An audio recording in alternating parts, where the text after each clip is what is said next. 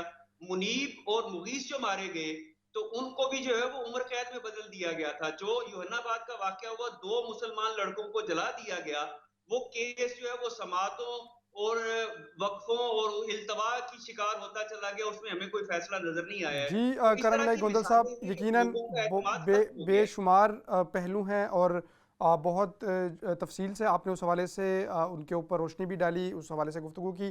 اس بات کو مزید آگے بڑھائیں گے. میر اکرام حسین صاحب موجود ہیں، ان کو بھی گفتگو میں شریک کرتے ہیں. اچھا میر صاحب، بہت تفصیل سے کرم صاحب نے اس حوالے سے گفتگو تو کی ہے. ابھی حال ہی میں ہم دیکھتے ہیں کہ حکومت خود انہوں نے ایک جو ڈنڈا بردار تنظیم تھی جنہوں نے پاکستان کے پولیس اہلکاروں کو بھی شہید بھی کیا جب وہ روکنا چاہ رہے تھے، ان کو شہید کیا، اور اس کے بعد ہم نے دیکھا کہ پھر حکومت نے ان سے مذاکرات بھی کیے، ان کے جو جیلوں میں موجود افراد تھے ان کو رہا بھی کیا. تو حکومت جب خود اس طرح کا طرز عمل اپنائے گی، اس طرح کا، چاہے اس کی جو بھی مجبوریاں ہوں، یقینی طور پہ جب پریشر ہوتا ہے تب اس طرح کے بعض اوقات اس طرح کے فیصلے لینے بھی پڑ جاتے ہیں. لیکن کیا یہ پھر مزید لوگوں کو اس طرف مائل نہیں کرتا کہ ہم جو مرضی کر لیں، آخر کار میں تو مذاکرات ہی ہونے ہیں اور اس کے نتیجے میں پریشر ڈلوا کے ہمیں کوئی کچھ ہاتھ بھی نہیں لگا پائے گا؟ بڑا امپورٹنٹ سوال کیا آپ نے. پہلی بات آپ نے کی ہے مجبوریاں. آخر سیاسی جماعتوں کی مجبوریاں کیا ہیں؟ کوئی روٹی کپڑا مکان کا نعرہ لے کر آیا، کوئی تبدیلی اور کرپشن کے خاتمے کا نعرہ لے کر آیا، کوئی تجارت اور ملکی معیشت کا نعرہ لے کر آیا. کراچی کی جو یا سندھ کی سیاست کا الگ ایک نعرہ مزاج ہے. جی بالکل، پنجاب کا الگ، سرحد کا الگ، بلوچستان کا الگ. ان تمام سیاستدانوں کی جو کمزوری ہے وہ ایک ہے، تمام سیاسی جماعت، وہ ہے ووٹ. ووٹوں کا لالچ، ووٹوں کا خوف، ووٹ. اور پھر جب کسی بھی حلقے کا ووٹ چھن جانے کے لیے جو ایک بلک میں ایک گاؤں سے ووٹ مل رہا ہے یا ایک شخصیت ہے جو ہینڈل کر رہی ہے ووٹرز کو، اب وہی وزیر داخلہ بنتا ہے. پہلے ووٹ لے کے ایم این اے بنا، اس کے بعد وہ وزیر داخلہ بن گیا.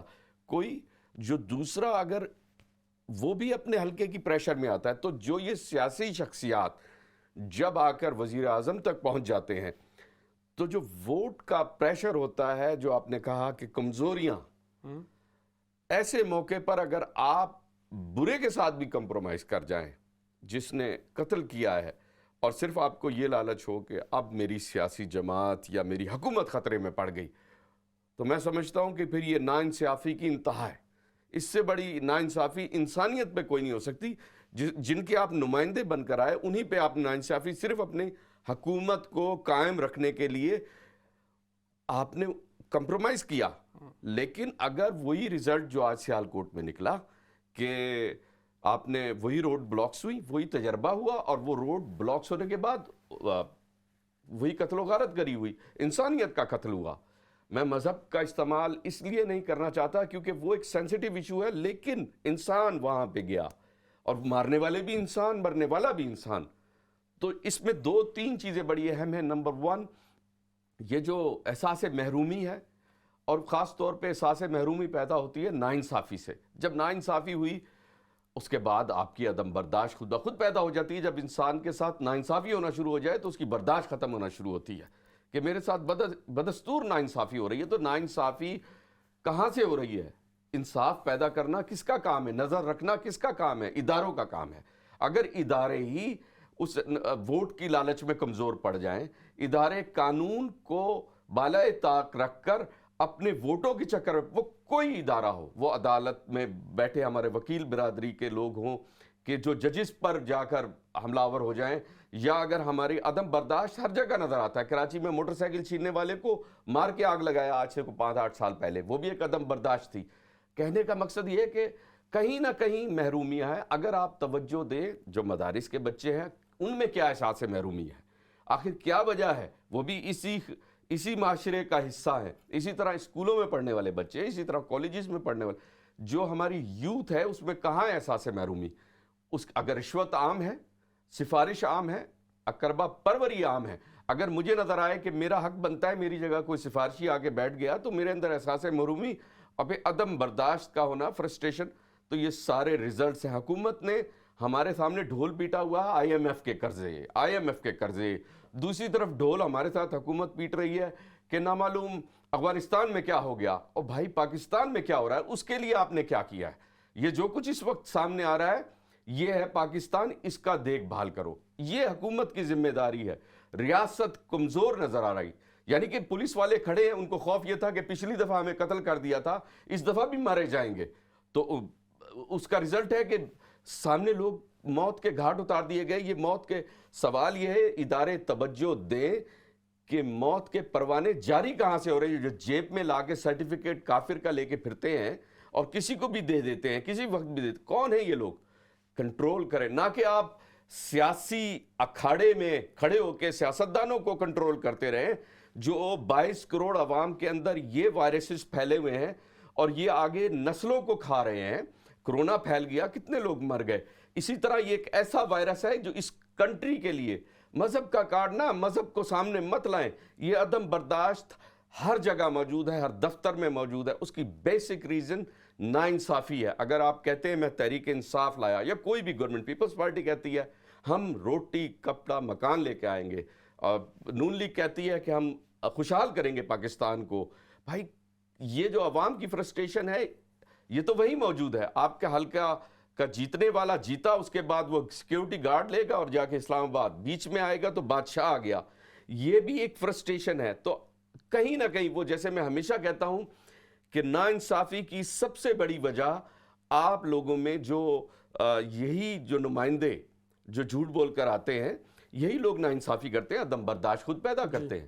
تو یہ سب سے بڑی وجہ ہے. اس کے اوپر یقیناً آپ نے بھی تفصیل سے بات کی. کرم الہی گوندل صاحب بھی موجود ہیں. کرم صاحب, آپ سے اس حوالے سے رہنمائی لینا چاہوں گا کہ کیا اب ضرورت نہیں ہے, حالات کا تقاضا نہیں ہے کیونکہ نیشنل ڈیبیٹ کیجئے, سیریس نیشنل ڈیبیٹ یا نیشنل ڈائیلاگ کیا جائے.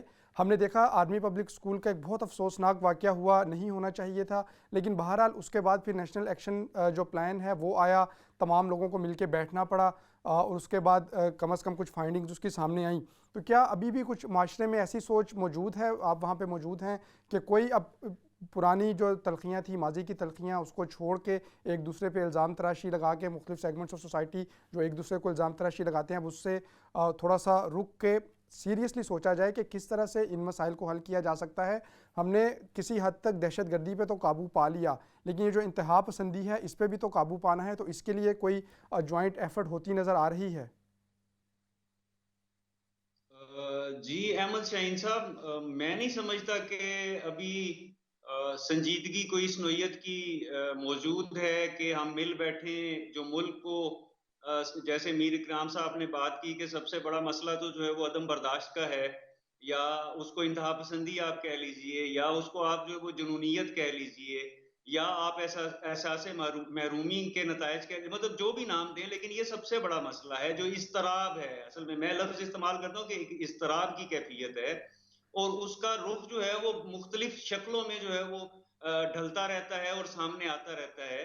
تو ابھی کوئی ایسی سیریسنس جو ہے وہ مجھے نظر نہیں آتی ہے. میں نے پہلے جو طبقات کا ذکر کیا کہ علماء کرام ہوں, سیاستدان ہوں, اساتذہ کرام ہوں, ہمارے جو میڈیا پرسنز ہوں, مطلب کہیں پہ بھی مجھے اس طرح کی کوئی صورتحال نظر نہیں آتی کہ بیٹھ کے ہم کوئی لائے عمل طے کریں کہ ہمیں اس میں سے کیسے نکلنا ہے. اور ایک واقعہ ہونے کے بعد دوسرے واقعے کا انتظار کیا جاتا ہے کرم صاحب.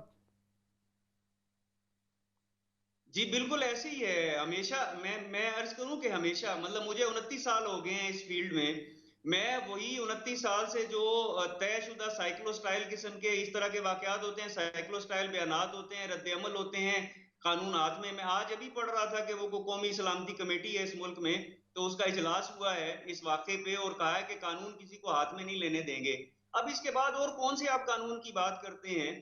میں تھوڑا سا ذرا اس پہ روشنی ڈالنا چاہتا ہوں, یا آپ کہہ لیں کہ میں اپنے جذبات یا وہ جو میرے اندر ایک کرب سا ہے میں اس کا اظہار کرنا چاہتا ہوں. بیسیکلی وہ کرب ہے میرا کہ یہ میرے ملک میں ہو کیا رہا ہے اور اس کو روکنے والا کوئی ہے یا نہیں ہے. یہ کہتے ہیں کہ قانون ہاتھ میں نہیں لینے دیں گے, آج کا بیان ہے, اس میں وزیر اعظم صاحب ہیں, آرمی چیف صاحب ہیں, اور باقی سارے چیف صاحبان ہیں.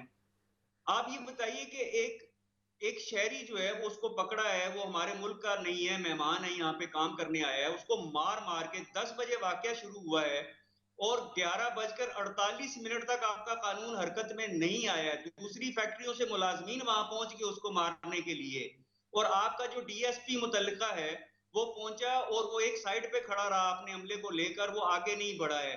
آپ کا جو ڈی پی او ہے وہ ناکارہ ترین آدمی ہے, وہ عمر سعید ملک صاحب ہیں, یہ ڈی پی او سیالکوٹ. اب دیکھیں اصل میں جو ہے نا وہ ان ایکٹیونیس اور وہ کوتاہیاں اور وہ جو غفلت ہے وہ بھی, کہ عمر سعید ملک صاحب جب ڈی جی خان میں ڈی پی او تھے تو وہاں پہ لادی گینگ کا وہ واقعہ آیا کہ ایک شخص کے جو ہے وہ جسمانی اعضاء کاٹے گئے, پھر اس کو جان سے مار دیا گیا, انہوں نے ویڈیوز بنا کے اپلوڈ کی, اور وہ نہ لادی گینگ پکڑا گیا نہ کچھ. اس وقت عمر سعید صاحب وہاں پہ ڈی پی او تھے, اتنا سنگین واقعہ ہوا, وہاں سے اٹھا کے انہیں سیالکوٹ بھیجا ہے, تو یہاں یہ واقعہ پیش آیا ہے. اور یہ کہاں تھے اس دن کسی کو کچھ پتا نہیں ہے. آپ کا ڈی ایس پی صدر وہاں پہ پہنچا, اس نے کوئی ایکشن نہیں لیا, سائڈ پہ کھڑا رہا.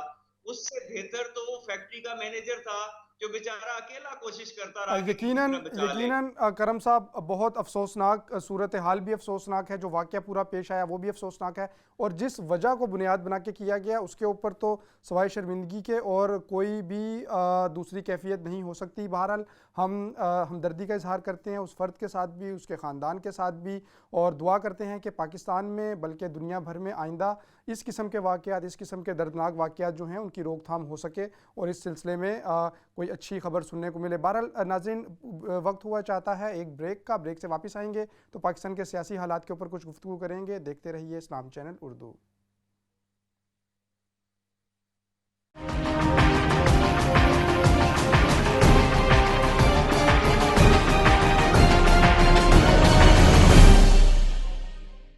ویلکم بیک ناظرین، پروگرام سگنیچر ٹاک میں ایک مرتبہ پھر خوش آمدید۔ میں ہوں احمد شاہین۔ ناظرین، پروگرام کے اس حصے میں ہم بات کریں گے پاکستان میں جو ضمنی انتخابات ہوئے گزشتہ روز لاہور کے حلقہ NA 133 میں، اور یہ سیٹ جو تھی پہلے بھی پاکستان مسلم لیگ نون کے پاس تھی اور اس بار بھی وہی انہوں نے فتح حاصل کر لی اس سیٹ کے اوپر، لیکن کچھ دلچسپ باتیں ہیں اس سیٹ کے حوالے سے، اس یہ جو ضمنی انتخاب پیش آیا اس کے حوالے سے، اس کے اوپر گفتگو کریں گے پروگرام کے اس حصے میں۔ پاکستان مسلم لیگ نون کے جو ووٹ ہیں جو ان کو جس تناسب سے پہلے پڑے تھے وہ کافی کم ہو گئے، جبکہ جو پاکستان پیپلز پارٹی ہے عام انتخابات جب ہوئے تھے اس میں چوتھے نمبر پر تھی، وہ اب دوسرے نمبر پر آ گئی اور ان کے ووٹوں میں بھی حیرت انگیز طور پہ بہت زیادہ اضافہ ہوا۔ تحریک انصاف اس انتخابی مارکے میں موجود نہیں تھی، جو ان کے امیدوار تھے ان کے جو کاغذات نامزدگی ہیں وہ مسترد ہو گئے۔ یہ بھی ایک دلچسپ بات ہے، اس کے اوپر بھی گفتگو کریں گے اور ڈسکس کریں گے کہ یہ انتخابات کیا بتاتے ہیں پاکستان کی جو سیاسی فضا ہے اس حوالے سے، آئندہ آنے والے دنوں میں سیاست کیا رخ اختیار کرے گی، اس کے اوپر گفتگو کریں گے پروگرام کے حصے میں۔ میرا ساتھ دینے کے لیے موجود ہیں میر اکرام حسین صاحب، جبکہ کرم الہی گوندل صاحب بھی ہمیں جوائن کر رہے ہیں۔ ان دونوں حضرات سے ان کی رائے لیں گے۔ میر صاحب، یہ کیا ہوا؟ ہم نے دیکھا کہ ضمنی میں عموماً یہی جو ٹرینڈ ہے کہ ووٹ کم ڈلا کرتے ہیں، اور عموماً ہر جو بھی ضمنی الیکشن ہوتا ہے عام انتخابات کے تناسب سے ووٹ یقیناً کم ڈلتے ہیں، اور نون لیگ کے ساتھ ایسا ہی ہوا، لیکن پاکستان پیپلز پارٹی کے تو کئی گنا بڑھ گئے، تقریباً 5000 کے قریب ووٹ تھے جو 2018 کے الیکشنز میں ان کو ملے، اور ابھی وہ 32,000 تک ووٹ یا اس سے بھی زیادہ ان کے حصے میں آئے ہیں۔ تو پاکستان پیپلز پارٹی نے اتنا بڑا، اور اس کے اوپر ان کے جو رہنما ہیں خوشی کا اظہار بھی کر رہے ہیں، زرداری صاحب نے بھی ٹویٹ کیا، وہ لاہور میں ہی موجود رہے کچھ دن اس کمپین کے حوالے سے، راجہ پرویز اشرف صاحب بھی اس پوری کمپین کے انچارج تھے، پوری طرح سے پیپلز پارٹی انوالو تھی اور وہ خوشی کا اظہار بھی کر رہے ہیں۔ اس کی جو بنیادی طور پہ بڑی وجہ جو نظر آ رہی ہے کہ تحریک انصاف میں بہت سارے پیپلز پارٹی کے ایسے لوگوں نے شمولیت اختیار کی، بنیادی طور پہ نا جو پیپلز پارٹی کا جیالہ ہے نا، وہ تبدیلی اور غریب کے حق کی بات کرنا، ناانصافی کے خلاف بات کرنا، یہ منشور کا حصہ ہے پیپلز پارٹی کے خلاف، اور وہ گراس روٹ لیول پر مزدور کی بات کرنا یہ پیپلز پارٹی کا منشور ہے مزدور کے لیے۔ تو وہ کامریڈ جو ہیں وہ اس کو سمجھتے ہیں، بہت سارے کامریڈ جو ہے نا وہ ایسا ہوا کہ تحریک انصاف کی طرف ان کا دھیان گیا، تحریک انصاف میں شمولیت اختیار کی، ورکرز ایسے، لیکن کچھ عرصے میں جس انداز میں ناامیدی در ناامیدی سامنے آئی مہنگائی کی صورت میں، کچھ جگہ فیلیئرز کی صورت میں، خاص طور پہ انتہا پسندانہ لوگوں کے ساتھ کسی جگہ پہ کمپرومائز کرنا، تو ان صورت میں انہوں نے دیکھا کہ حکومت جو ہے نا وہ، اور پھر کہیں نہ کہیں ATM کا بند ہو جانا، یہ بھی ایک بہت بڑا فیکٹر ہے۔ تو لیکن وہ جو پیپلز پارٹی کا جو ورکر تھا جو تحریک انصاف کی طرف گیا تھا، اس کو وہ نعرہ جو لگایا گیا تھا وہ سچائی نظر نہیں آئی، تو وہ جو بھٹو صاحب نے نعرہ لگایا تھا اس کے اوپر وہ قائم تھا، وہ واپس آ گیا، اس نے کہا وہ تو اپنی جگہ قائم ہے، اکثریت نہیں گئی تھی، بہت بڑی میجارٹی تھی۔ تو پیپلز پارٹی کی، اور دوسرا زرداری صاحب نے ابھی ورکنگ بہت فاسٹ کی ہے، گو کہ اس طرح میڈیا پہ آپ کو نظر نہیں آ رہا، لیکن جس انداز میں پیپلز پارٹی ورک کر رہی ہے، پنجاب میں بہت مضبوطی کے ساتھ پیپلز پارٹی اس وقت لگی ہوئی، تو اس کا رزلٹ ایک یہ بہت بڑا سامنے آیا، اور دوسرا حکومت کا جو ہے وہ ڈیلیور نہ کرنا، اس میں ناکام ہونا، وہ سامنے آیا۔ پھر ایک ہی جس کو کہتے ہیں سیاسی انتقامی کارروائی کا جو چہرہ نظر آ رہا ہے، حکومت جیسے آئی تھی صرف ایک کام کے لیے کہ نواز شریف کو سزا دینی ہے، اس کے علاوہ اور کوئی منشور ہی نہیں تھا، تو اس کی وجہ سے بھی لوگوں میں یہ چیز سامنے آئی ہے کہ حکومت کا کام صرف ایک ہی نہیں ہے، یہ اداروں کا کام ہے، اگر کسی نے کرپشن کی اسے پکڑو، اس کو جیل میں ڈالو، اس کا جو پرائم منسٹر کا یہ کام نہیں ہے کہ اپنی ہر تقریر میں یہ ذکر کرے کہ جناب کوئی لندن چلا گیا، لندن میں فلیٹ لے لیے، یہ لوگ سن کے ان کے کان پک گئے۔ تو کئی جگہوں پر لوگوں کو اب عمران خان صاحب کی تقریر پوری یاد ہو گئی ہے کہ اس کے بعد وہ اب یہ بات کریں گے، اس کے بعد اب وہ ہسپتال کی بات کریں گے، اس کے بعد اب وہ یہ بات کریں گے، اس کے کرکٹ بعد ورلڈ کپ کا ذکر کریں گے. ورلڈ کپ اور پھر انگلینڈ میں یہ ہوتا ہے. تو یعنی اگر جو حکومت نے کچھ ڈیلیور نہیں کیا اس کے نتیجے میں یہ رزلٹ سامنے آئے, اور پیپلز پارٹی کا جو ورکر ہے وہ واپس اپنی پارٹی کی طرف آیا ہے. بہت شکریہ.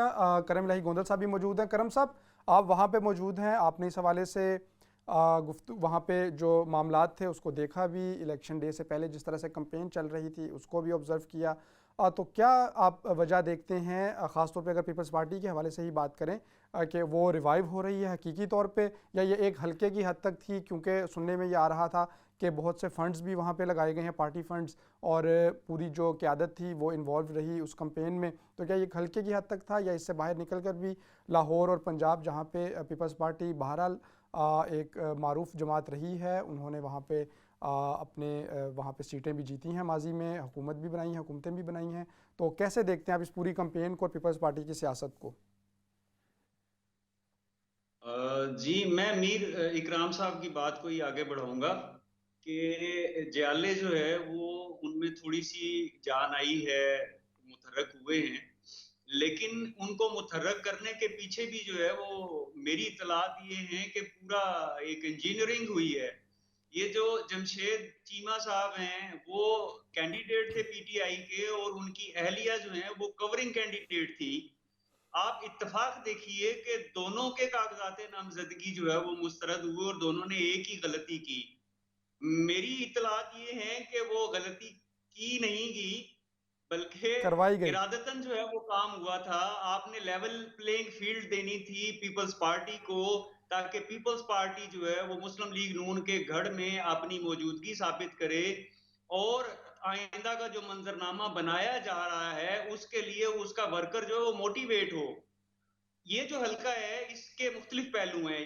اس حلقے سے ایک دفعہ طاہر القادری صاحب جیتے تھے 2002 کے الیکشن میں میرا خیال ہے, جی, تو ان کا اچھا خاصا جو ہے وہ ووٹ بینک یہاں پہ, اور حلقہ ایسر ان کا ہیڈ کوارٹر بھی ماڈل ٹاؤن وہیں اسی حلقے میں ہے. ان کی ہمدردیاں, حمایت جو ہے وہ پاکستان پیپلز پارٹی کو حاصل تھی. اس کے بعد لاہور میں سب سے زیادہ کرسچن کمیونٹی اس حلقے میں ہے, تو ان پر جو ہے وہ خصوصی نظر کرم فرمائی گئی پیپلز پارٹی کی طرف سے.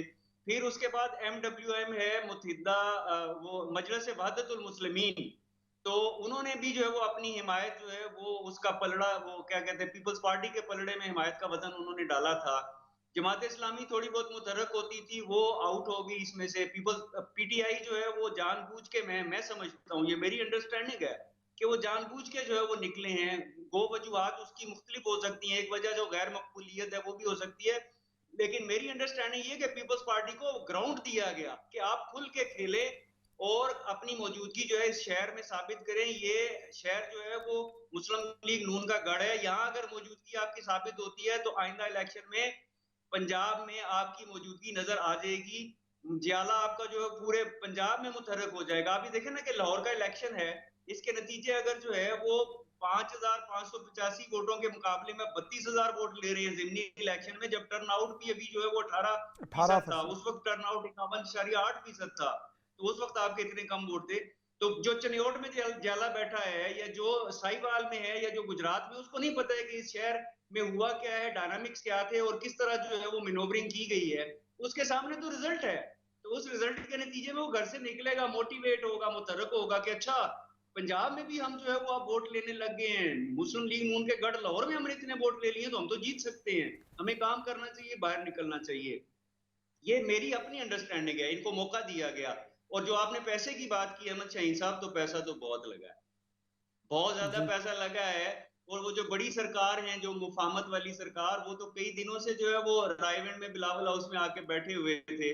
آج انہوں نے جشن منایا ہے کہ ہم نے اتنے زیادہ ووٹ, وہ اگر وہ 5500 اور اس کو 32,000, تو میرے خیال ہے کوئی 6 گنا زیادہ ووٹ ہو گئے.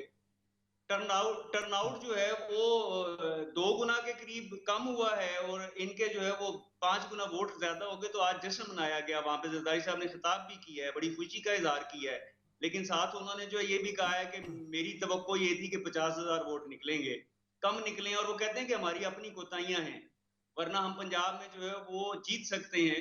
اور مجھے یہی لگتا ہے کہ آئندہ الیکشن کی تیاری ہو رہی ہے, یہ صرف ایک ہلکا ٹیسٹ کیس تھا, اور اس ٹیسٹ کیس میں جو پاکستان پیپلز پارٹی کامیاب ہو گئی ہے. آئندہ الیکشن تک جو ہے وہ آپ ماحول دیکھیں گے کہ ان کے حق میں کافی حد تک ہموار ہو جائے گا اور نئی ایک آپ کو صف بندی بھی نظر آئے گی, کیونکہ پیپلز پارٹی ابھی تک جو ہے وہ اتنی زیادہ نہیں بول رہی تھی. آج زرداری صاحب جو ہے وہ مسلم لیگ نون کے حوالے سے بولے ہیں, مخالفت میں بولے ہیں, تو اس کا مطلب ہے کہ دوریاں مزید بڑھ چکی ہیں اور ان کی قربتیں کہیں اور جو ہے وہ بڑھ رہی ہیں. جیسے وہ میاں شہباز شریف صاحب بھی قربتیں بڑھانے کی کوشش کر رہے ہیں کہ انہوں نے سنا ہے سب سے بڑی سرکار سے ملاقات کی, اس سے پہلے چکوال میں انہوں نے جو ان سے چھوٹی سرکار سے ملاقات کی تھی. وہ اپنے معاملات طے کرنے کی کوشش کر رہے ہیں. اسی لیے انہوں نے وہ جو پچھلے پروگرام میں ایک دفعہ بات ہوئی تھی کہ دسمبر میں انہوں نے مارچ نکالنا ہے, تو وہ دسمبر کی جگہ تو آج انہوں نے 23 مارچ کی ڈیٹ دے دی. 3.5 مہینے دیے ہیں بڑی سرکار اور چھوٹی سرکار کو کہ آپ سوچیے ہمارے بارے میں, کو معاملات طے کر لیجیے. ہمارے بارے میں سوچیے کہ آپ کو کون سوٹ کرتا ہے, پی ڈی ایم یا پاکستان پیپلز پارٹی. بہرحال اس حوالے سے مزید بات بھی کریں گے. امیر صاحب, کچھ پہلوؤں کی جانب, خاص طور پہ یہ جو ایک نقطہ ہے بہت دلچسپ کہ پاکستان تحریک انصاف اس الیکشن سے آؤٹ تھی اور کرم الہی گندل صاحب نے اس طرف اشارہ بھی کیا, اور جس بنیاد پہ ان کے کاغذات نامزدگی, بہرحال جو بھی پولیٹیکل پارٹی ہوتی ہے وہ جب الیکشنز ہوں تو وہ صرف ایک کورنگ امیدوار تو نہیں ہوتا, وہ پوری اس کی تیاری کرتے ہیں, اور وہاں پہ ایک ہی فیملی سے 2 لوگوں کو رکھا گیا. تو آپ کے خیال میں, کیونکہ کچھ لوگ یہ بھی کہہ رہے ہیں کہ اب اس وقت سچویشن یہ ہو چکی ہے کہ پاکستان تحریک انصاف کا کوئی بھی فرد جو رہنما ہے وہ الیکشنوں میں نہیں جانا چاہتا, نہیں لڑنا چاہتا, کیونکہ کچھ ڈیلیور نہیں کیا, اور عوام میں جاتے ہوئے وہ جھجک محسوس کرتے ہیں, ڈرتے ہیں, کیونکہ کوئی ریزن ایسی نہیں ہے جو وہ عوام کو دے کے ان سے ووٹ کا تقاضا کر سکیں. تو آپ اس سارے سینیریو کو کیسے دیکھتے ہیں؟ اچھا, پہلے نمبر پہ تحریک انصاف کی تو پہلی گورنمنٹ ہے تقریباً. پیپلز پارٹی کی اگر پہلی گورنمنٹ آئی اور آنے صاحب بے نظیر بھٹو جب کنواری تھی, شادی نہیں ہوئی تھی, تو اس وقت ان کی گورنمنٹ پہ بھی 100 سوال ہوئے اور اس طرح ڈیلیور نہ کر پائیں. پھر اس کے بعد نواز شریف صاحب کا کچھ ٹائم کے لیے آئے تو ان کے اوپر بھی سوال ہوئے. تو شروع کے جو ایکسپیرینسز تھے اس میں ہوتا ہے. تحریک انصاف جس انداز میں آئی اور جتنی بڑے بلند و بانگ دعوے اور ایک دھرنا دیا, اور پھر پوری یوتھ کا ایک جنون اور میڈیا کا پورا ساتھ اس کے تحت جو آئی, تو لوگوں کی بڑی امیدیں وابستہ تھی. ایون ہر لیول پہ لوگ کہتے تھے اب عمران خان آ گیا, پاکستان 90 دن میں بدل جائے گا, اور انہوں نے اعلان کیا, کلیم کیا, وہ نہیں کر پائے. تو چیلنج خود ہی انہوں نے 90 دن کا دے دیا تھا کہ ہم لے لیں. تو آپ وہاں پہ ایک فیلئر نظر آیا. ایک تو بات یہ ہوگی, تو اس سے ناامیدی نے جنم لیا اور وہ بڑھتی گئی.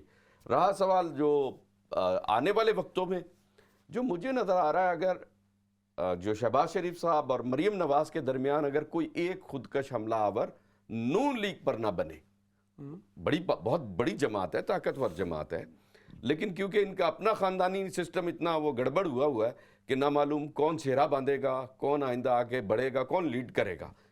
پیپلز پارٹی میں ایسا نہیں ہے. پیپلز پارٹی میں زرداری صاحب جیل گئے, نیب کو بھگتا, باہر نہیں گئے, بھاگے نہیں. اسی طرح ان کے جو لیڈران تھے سندھ سے وہ جیل گئے, نیب نے گرفتار کیا, اسٹل پاکستان میں کوئی نہیں بھاگا. تو جو پوزیٹیو پوائنٹ پیپلز پارٹی کی طرف جا رہا ہے آئندہ الیکشنز میں کہ پیپلز پارٹی, ویسے ٹرن بھی پیپلز پارٹی کی بنتی ہے جس طرح سرکل بن رہا ہے وہ کہ نواز شریف بنتی ہے یا بنائی جا رہی ہے. سر یہ ہماری سیاسی نظام کا حصہ ہے, یہ جو ہمارا وہ باری ہے, تو اس وقت پیپلز پارٹی کی باری ہے. شہباز شریف صاحب نہیں اپنی بات منوا سکیں گے. کہیں نہ کہیں ایک شہباز شریف صاحب کی جو دبی ہوئی خواہش ہے, ہو سکتا ہے بڑا بھائی چھوٹے بھائی کا احترام کرے, جو مجھے نظر آتا ہے کہ ان میں کوالٹی ہے اور وہ ڈیلیور کرنا جانتے ہیں. انہوں نے لاہور اور پورے پنجاب میں ڈیلیور کر کے دکھایا ہے. لیکن مجھے آگے چل کے شہباز شریف اور بلاول کی کچھ کوارڈینیشن بنتی نظر آ رہی ہے. اگر یہ حکومت اسی طرح ناکامیاں کرتی رہی, اسی طرح ڈیلیور نہ کرتی رہی اور وقت سے پہلے چیلنجز کر کے ہارتی رہی, تو ریزلٹ یہ نکلے گا کہ پیپلز پارٹی جو ہے نا وہ قربانیاں دینے کی عادی ہے. ان پیپلز پارٹی کی جو ورکر ہے نا, وہ جیالہ بڑا پرجوش ہے, وہ قربانی دینے سے نہیں ڈرتا. اچھا, ایک خاص بات ہے جیالے کی, وہ اپنے لیڈر کے سامنے کھڑا ہونے کی طاقت ہے. جیالہ لیڈر کو پکڑ کے کھڑا ہو جاتا ہے, ایک معمولی وہ, اور لیڈر بڑا کمزور ہوتا ہے ریڑھی والے کے آگے, جو ووٹر کے آگے. پیپلز پارٹی کی کوالٹی ہے. اچھا, نون لیگ کی کوالٹی یہ ہے کہ کیونکہ وہ انڈسٹری سے لوگوں کو لاتے ہیں, بڑے بڑے کاروباری لوگ, اور وہ اپنی فیکٹری کے ورکر ان کو ووٹ دے رہے ہوتے ہیں, اور نتیجتاً وہ انڈسٹری سے, زیادہ تر نون لیگ انڈسٹری سے بلانگ کرتی ہے. یہ نون لیگ کی مزدور سے بلانگ پیپلز پارٹی کرتی ہے. یہ